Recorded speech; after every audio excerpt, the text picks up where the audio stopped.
Progression for me is life. Progression for me is one of the most important parts of the game. So progression is really important for us in Assassin's Creed 2. You live the life of someone. That was the main idea, you know, when we say, let's have a character for over 30 years.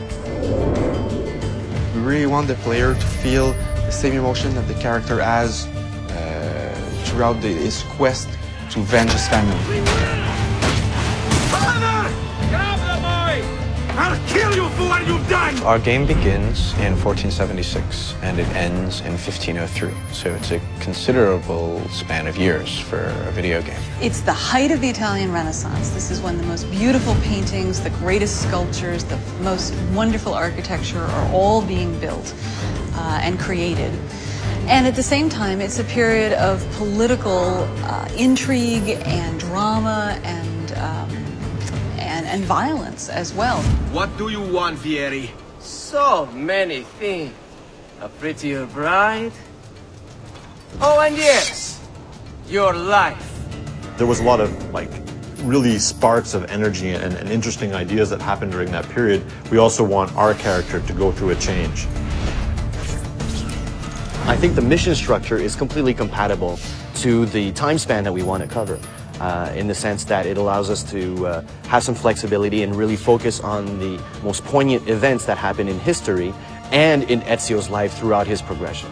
Throughout the game, he's going to encounter people. I was hoping you could help me with something. He will have friends that will teach him abilities. He will be taught fighting by his uncle. He will learn a few skills from the different groups of different factions in the crowd. I'm going to teach you how to survive. He'll also learn by himself a few tricks.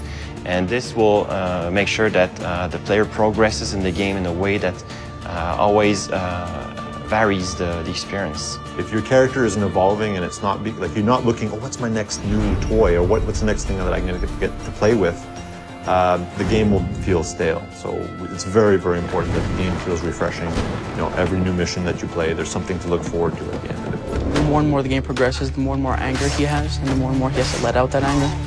So the moves just keep coming and coming and coming on what he can do with the different weapons that he has. You start with just basic sword attacks and the ability to defend yourself. And then we introduce disarming and counter kills, and then from there it all opens up. The player will be requested to actually buy some of his gear.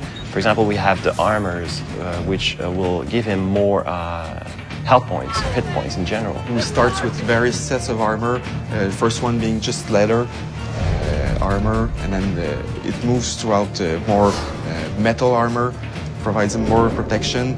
In AC1, we sort of gave the player, without any choice, this is what you're going to learn next.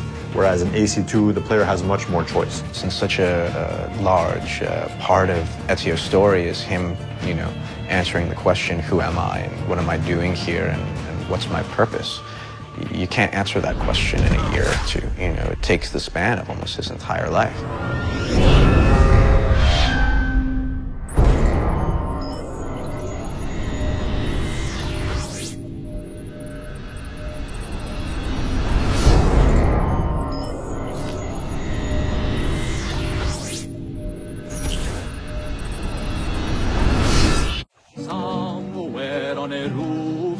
There's a hero in a hood.